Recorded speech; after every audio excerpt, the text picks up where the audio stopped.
Hello, gorgeous. Welcome to HG Radio, everything beauty, cancer, and inspiration. Here is your co-founder and host, Kim Becker. Hello, gorgeous, and thank you for joining us today. I'm your host, Kim Becker, and this is Hello, Gorgeous, everything beauty, cancer, and inspiration on Society Bites Radio, social interaction for the mind and soul. Our guest today is Lisa Mckenzie.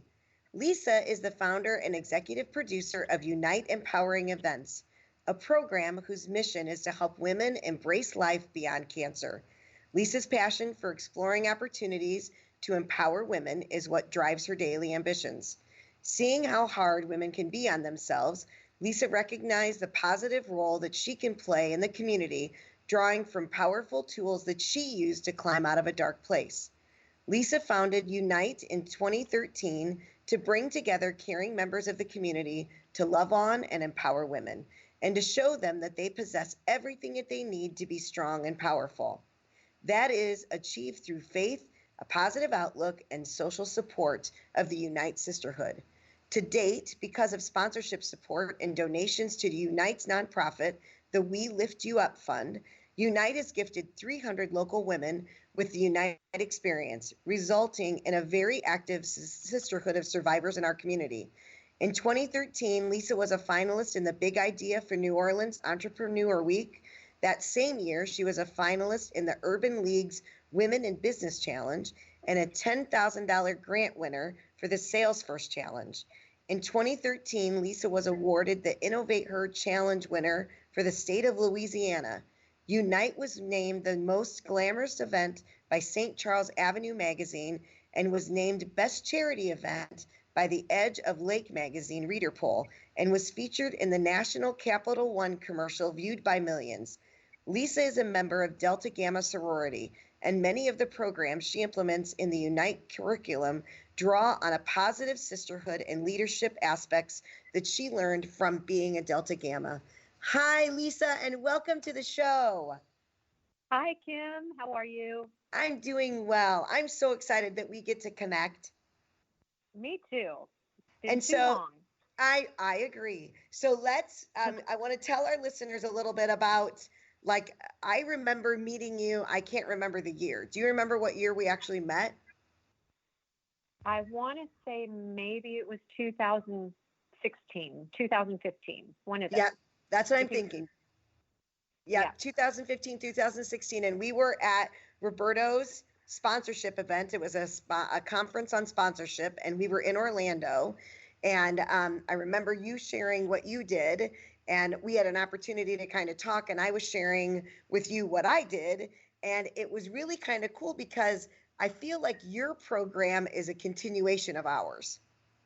Oh, for sure. I mean, we definitely connected, and I think we are both on the same mission of helping women discover that their cancer diagnosis does not have to be the end of their world, that, and that you, through all of your partners who help you, they can just receive the love of so many people who want to help them get out of their very dark place that they're going through, which is cancer, and move them forward to show that the light can shine again. And then, like you said, mine is more of a continuation of that, is really doing some really hard work of introspection and finding out things about yourself that you didn't even know existed.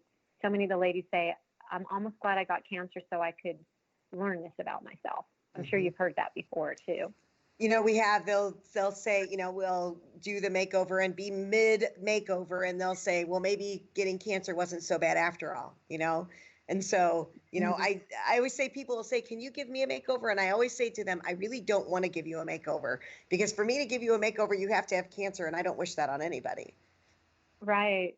Yes. Yours is a little different, because I feel like yours is a little bit more of in the trenches where the women are the most vulnerable, and ours is sometimes that way. We have some women who are definitely, no hair, no eyelashes. They're still very much in treatment, but ours is kind of that next little part where they're maybe just starting to get their hair back, or maybe their doctor said, see us in 6 months kind of thing. And now we're part of the emotional healing of, okay, now that they've endured all that, what are they going to do about it? How are they going to look at their situation and say, how can I make the best out of this and learn some things and feel better? I mean, really kind of dive down deep and explore all that cancer robbed from them, but then maybe learn that cancer gave them a lot too, which is it's a hard thing for people to fathom, but we see that every day. Well, and you and I had a conversation a month or so ago, and what really struck me is so true, and we both have felt the same thing from the women that we serve, and that is that once cancer treatment is done, it's kind of now what? So for every month, somebody was taking vials of blood, and somebody was taking my blood pressure, and somebody was checking my pulse, and to make sure that I'm okay. And all of a sudden, you're telling me that I don't have cancer anymore, and then you just kind of let me go. And so what I love about what you guys do is that you kind of pick them up from that point and say, you know what, you're not alone, and we still want to make sure that you're okay. Yeah, we collaborate with the doctors who are part of the healing to be that next step. So, if you're a woman who's had cancer and like you said, all of a sudden you're surrounded with this incredible support team of doctors and nurses and protocol and schedules, and people are telling you what to do, and you feel, hopefully most women feel at that point that they are in good hands and getting care that they need. But when that stops, it's like whew, you just fall off a cliff. And the doctors will say that we're not set up to have emotional discussions with the ladies. Mm-hmm. They don't have that much time in a doctor's visit to really dive into the fallout that is happening, or the fears that women have, or the body issues now that a lady has to face, maybe intimacy issues with her husband or her significant other. I mean, there is so much fallout that happens that now that support network is gone. And we have found through most of the ladies who go into our program that a lot of people steer away from traditional cancer survivor support groups. And I'm not bagging on those, because to me, I think the most important thing women can do is surround themselves with a strong tribe of women who can help them get through this. And I think a great start is a support group. But what's different from our group compared to traditional ones is that a lot of times these support groups are held in hospitals, Mm-hmm. which I always find a little unnerving, because you have to go back to the place of pain. And, I don't know that walking to a hospital is always the best feeling. It kind of smells like a hospital, and it has a lot of memories attached to it. And you have the fluorescent lights and Right. people in, scrubs. And so in our situation, we are bringing people out into a different sort of environment that is all about, training people to walk a runway over a 6-month period of time, but with music, light, energy, but most important is the camaraderie of that shared experience with the 24 ladies who are walking that journey together, so that as they start exploring, what happened with them and start sharing their stories. So it still works like a support group where they can have the freedom to share and talk about the highs and the lows going on, and get recommendations, opinions. Oh, I had this bump. What should I do about it? Or this symptom? Or are you taking this kind of medication? Are you having this sort of side effect? They get to share that information, but then they also get a finish line to look forward to and march forward together, so that it's something to look forward to instead of, kind of in this holding pattern.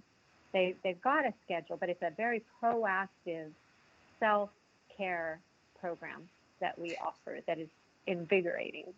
So let's talk a little bit about that, because, I was so excited to talk to you, and, our conversation is always just so natural. Let's explain to people what the event is. What is Unite Empowering Events? Like, what does it look like? Does she apply? And then once she applies, what does that look like until the end of the event? Tell us a little bit about that. Okay.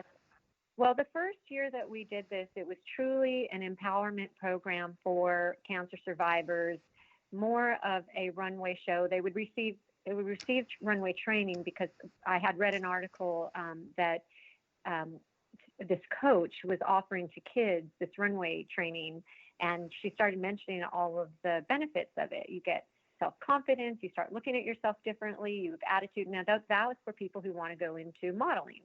But I thought, why can't an ordinary, everyday woman gain those same skills? Like, how Right. can we take women who might not feel like models at that time? I mean, some of them, like I said, don't have eyelashes or hair, but say, if it's all about your thought. It's the thoughts you have about yourself. So if we That's right. say we channel some stuff and say like, okay, we're going to create that same sort of attitude, but in women who are every size, shape, age, ethnicity. Most of them don't look like what you would picture to be a runway model. But when you see them on stage and you are applauding for them, you absolutely see the most beautiful, amazing woman that you've ever laid your eyes on, because the fire comes from within, the energy that you just can't even, describe. So our first year said, let's create this empowerment program. And, we're going to reach out to the hospital and see if they have any patients that they think would benefit from it. We didn't recognize that first year that this was a need for an ongoing support system. Like, once the ladies went on that runway, they had a huge letdown experience the next day, because they're like, oh my gosh, like, same thing about being treated for cancer. Like, all of a sudden that stopped. Like, Right. They got to look forward to the runway, and then that was over. So it was the next day after our first event that I recognized, wow, these ladies are hungry for and longing for these true, authentic, long-term connections with other women who get it. And so that's when we started changing our mindset that what we're really developing is a year-round program centered around empowering group experiences. But our signature event, held twice a year in New Orleans and my suburb, which is St. Tammany, is this huge runway gala featuring these ladies on stage, kind of like a graduation ceremony. So when you say, what does it look like? A doctor might be sitting in an office, or a friend who knows a friend who's struggling, and say, here, call them. You're in good hands. You found a safe place to land. They're going to love on you like you never felt love before, And Wow. so they sign up on our website, or they call us, and sometimes they're calling saying, I want the sisterhood. I just don't want the runway. Like, I don't see myself. And we say, just take baby steps. Like, really just kind of come to the first meeting. And if you like it, come to the next meeting and just see how you progress over time, see Right. if you get your confidence up. That's Start right. seeing yourself differently. And so we have, the ladies will meet, and then over a course of 6 months or so, we have all kinds of activities we put them through. Some are very serious and involved Kleenex, and most of them are very empowering as group experiences, and they get professional runway coaching. And then friends, family members, and a huge part of the medical community, doctors and nurses, are in the audience. We have as many as 900 people in this audience with this huge state-of-the-art runway experience. It's like the Olympics runway shows. And it is just like a love festival where even the family members get to have a sense of healing, because I get emotional talking about it, because I've been doing this so long, and I've got to witness and be part of seeing a husband getting his wife back, or a child who gets to look up and say, my mom is smiling again, That's right. or wow, my mom's wearing leather pants, Yeah. I've never seen my mom wear leather pants. And I mean, just, it is such a healing. And the other part is the nurses. So these nurses who are only with the patients in scrubs, and getting, infusions, are all dressed up with the doctors, cheering on their patients. It's the most beautiful experience ever. And then after they graduate that night, they continue on as what we call alums. It's like a sorority experience, sort of. But they get so excited about their change of life, their change of heart. They want to totally instill that in the people who don't have it. So the new people who are signed up, these big sisters are like total cheerleaders. Like, you got this. I was there. I know what you're feeling. They're there as encouragers. And each new class gets to look at the previous class and go, okay, well, if she was the way I'm feeling a year ago, and look how fantastic she looks and feels right now, maybe that could be me. Maybe That's a right. year from now, I could be that person giving That's right. back to the next gal. And that's really what it is. It's a pay it forward empowerment program. And it's beautiful. I just love what I do, as you can hear from my voice. I know. I just said I was talking with somebody, and I said the same thing. I have the best job in the whole world, and there Yes. isn't anything for that same reason.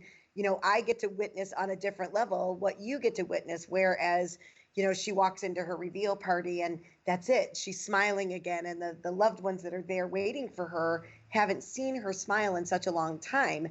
All of a sudden it comes back and it's real and it's there, and they got that person that they loved back. And even cancer didn't take that away. It's inside. They just had to figure out how to bring it up again. So I love what you do. Thank you. And you too. I love what you do. And I think that from a loved one standpoint and a friend's standpoint, you hear this all the time, that a lot of times you don't really know how to handle somebody else's diagnosis. Like, what are the right words to say?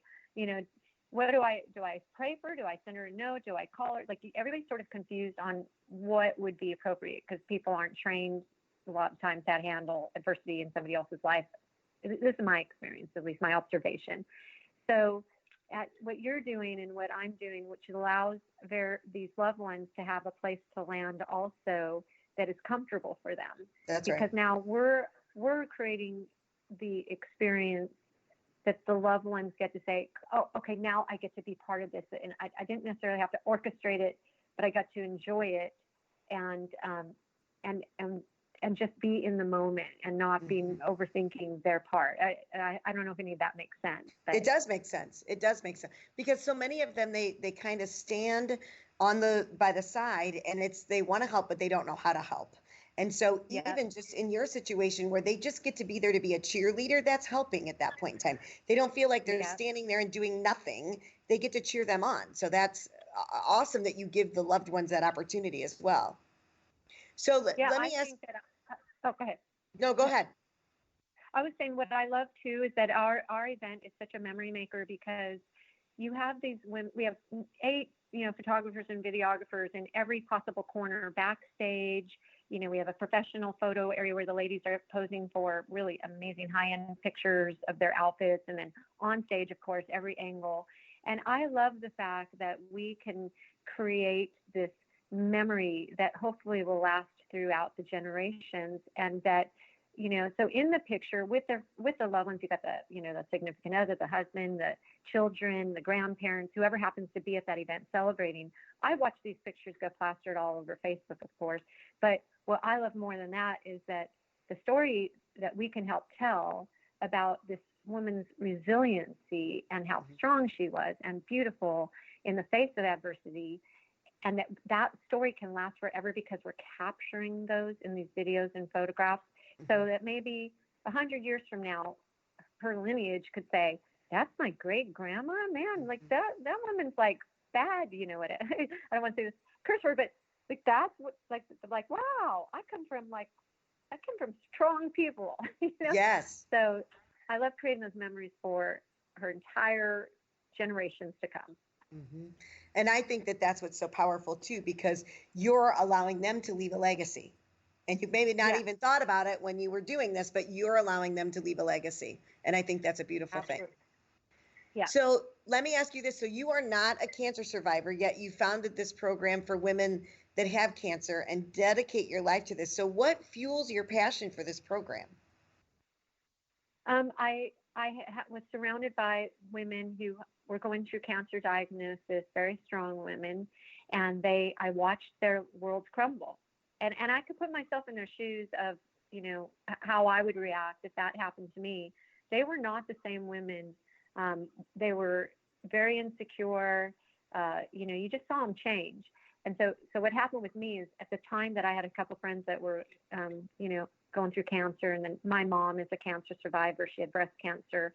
I went through a very, really horrible, rough place in my own personal life, to the point where I started having suicidal thoughts. I did not want to live anymore, and I suddenly found myself going to be a single mom of 2 young kids, and just my life as I knew it crumbled, similar to what cancer can do for a woman. Yes. And I went into, I would say, at least a year solid depression, where all of a sudden my positive outlook, I've always been, the way you hear me sound right now is how I've always been in my life, very happy-go-lucky and very proactive, but all of a sudden I was not the same person. I would have to wake up in the middle of the night with panic attacks and take cold showers at 2 a.m. just to let my heart kind of get back settled. And I would close the door so my kids wouldn't see me crying, and I just didn't know how life was going to go on. And then a friend of mine, gave me a book. It was actually Dr. Wayne Dyer, and it was a very, very apropos book for me at the time, because it was all about how your thoughts control your reality. Yes. And so in my head, it was all about, I'm not worthy anymore. Who's going to love me? I'm 50. My life has no purpose. It's a failure, and so these are the reality I was creating for myself in my own prison of my thoughts. Mm-hmm. And so when my friend gave me that book, I started just sort of immersing myself into self-care with yoga and meditation and reading these books. I was forced to, because I didn't want to feel bad anymore. I knew I felt bad, but it was like, is this my new permanent reality? And is this how I want to feel? And I said, hell no. I got to climb out of this pit. And I did that with the help of friends and faith and family. I mean, people were there to give me the tools. And every day, it started off very dark, and then every day it just got a little better, to the point where I was like, oh my God, the sun is shining again, and I feel like my old self. And so as I started seeing my friends who were diagnosed with cancer going through that, I was like, I know we as a community can bond together to bring light and love to these women and their families who are suffering. We don't have to sit around and wait for Congress to make that happen. And that's right. And that's what we did, is that we just said, let's see what happens when we love one another. One of the greatest commandments. That's right. And that's what we watch. I get phone calls from ladies who are suicidal, and they don't know where to turn. I'm like, just land in our arms, and we are going to walk with you and love you, and to see so many women invested in so many women for the betterment and the love, and we're just a small segment of the world. It just to know that that's possible in every community, and probably is happening through lots of different organizations. But I'm just super happy to be part of that, to get out of my adversity and see, whoa, like I would have never thought, if you had told me when I was having suicidal thoughts that this was going to be my day today, I wouldn't have believed you. And so that's what's happening, is we get to say, watch all around you. Look at all the lives that have been changed and transformed. You are going to be that person. It's your mind that has to allow you to receive it right now. Well, and I think that that's so much too. Like when you went through your situation, it was your new normal, and you weren't sure how to deal with that. And I think that that's with women with cancer. All of a sudden, it may not go back to the way it used to be. So they have to find a new normal. And I feel like that's what you do with your program. So well, tell me, you start go ahead. You start convincing yourself that there is no, like you don't believe that there's going to be light at the end of the tunnel. Like you actually think this, you actually start telling yourself, this is my new normal. My new normal is that I will not get out of bed in the morning, and I'm going to cry myself to sleep, and then I'm going to have panic attacks, and this is going to be for the rest of my life. This is what my life looks like, because at that time you believe that is your entire future is going to look just like that. Right. And so because of the new normal, actually, once you actually see sunshine again and feel oxygen, and you start smiling again, the new normal is better than the old normal. That's because right. You appreciate what those amazing things feel like again. That's right. Why women flourish after a cancer diagnosis and come through it on the other end, because they have a better appreciation for life and all the small things we take for granted. And they just approach life from a whole different lens after that. That's right. That's right.